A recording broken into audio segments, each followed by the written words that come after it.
Hezbollah प्रमुख Hassan Nasrallah की मौत के बावजूद लेबनान का हिजबुल्लाह कमजोर नहीं पड़ा है, बल्कि अब ऐसा लग रहा है कि हिजबुल्लाह लेबनान को आईडीएफ के लिए कहीं दूसरा राफा न बना दे।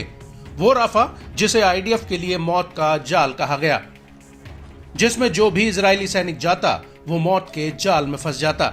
जी हां, ये बात हम नहीं कह रहे, बल्कि इजराइल और हिजबुल्लाह का युद्ध जिस ओर करवट ले रहा है उसे देखकर ऐसा लगता है कि अब आईडीएफ के लिए हिजबुल्लाह को साफ करना आसान नहीं है, बल्कि उल्टा इस शह और मात के खेल में कहीं इजराइल ही चितना हो जाए।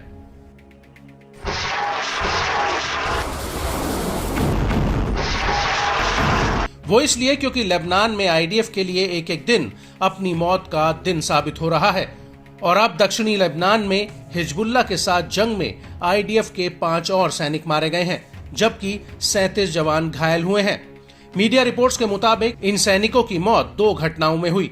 पहली घटना 23 अक्टूबर 2024 को हुई, जिसमें 4 सैनिक मारे गए, जबकि दूसरी घटना 24 अक्टूबर को सुबह हुई, जिसमें आईडीएफ का 5वां सैनिक मारा गया।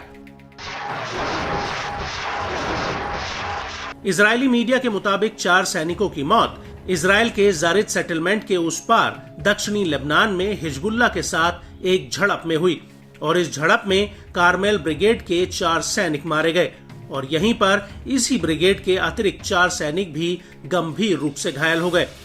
आईडीएफ के मुताबिक हिजबुल्लाह के लड़ाकों ने आईडीएफ के ऊपर एक सुरंग में गोरिल्ला स्टाइल में हमला कर दिया। रिपोर्ट्स के मुताबिक हिजबुल्लाह के लड़ाकों ने सुरंग में छिपकर आईडीएफ के ऊपर ताबड़तोड़ ग्रेनेड बरसाने शुरू कर दिए, जिसकी वजह से रेस्क्यू ऑपरेशन भी काफी मुश्किल हो गया। और गौर करने वाली बात यह है कि जहां पर यह झड़प हुई वो पूरा इलाका घने जंगलों से घिरा था।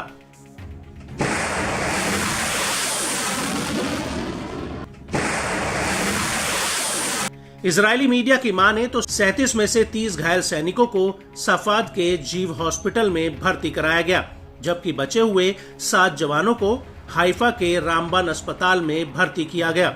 आईडीएफ का कहना है कि घायलों में 2 अधिकारी भी हैं, जो 7वीं ब्रिगेड की 75वीं बटालियन के हैं। इनमें से एक एंटी टैंक हमले और दूसरा मलाकिया में मिसाइल हमले में घायल हुआ।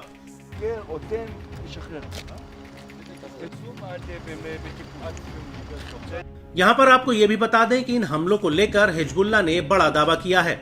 हिजबुल्लाह का कहना है कि उसने अभी तक आईडीएफ के 70 सैनिकों को ढेर कर दिया है, जबकि 600 सैनिक घायल हुए हैं। हिजबुल्लाह के मुताबिक उसने कम से कम 27 मेरकावा टैंक तबाह कर दिए हैं। इसके अतिरिक्त आईडीएफ के 4 मिलिट्री बुलडोजर, 1 आर्मर्ड व्हीकल और 1 एपीसी वाहन भी जंग के मैदान में नष्ट हो गया है। हिजबुल्लाह का यह भी दावा है कि आईडीएफ अभी तक फ्रंट लाइन पर लेबनान के किसी भी गांव पर कंट्रोल नहीं कर पाई है। वहीं इजराइल की बात की जाए तो इन हमलों को लेकर आईडीएफ का कहना है कि उसके 4 रिजर्व सैनिक मारे गए हैं और अन्य 6 जवान गंभीर रूप से घायल हुए हैं।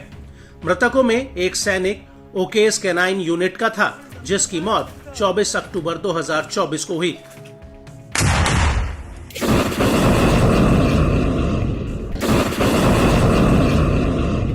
बड़ी बात यह है कि इजरायली त्योहार सिमहत तोराह के दिन भी हिजबुल्लाह इजराइल में लगातार रॉकेट बरसा रहा था।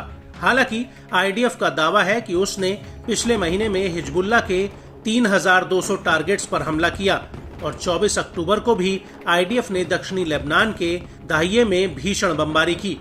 दाहिये को हिजबुल्लाह का गढ़ माना जाता है, लेकिन इन हमलों के बाद हिजबुल्लाह ने भी इसी दिन उत्तरी इजराइल पर 120 से ज्यादा रॉकेट और कई ड्रोन फायर किए।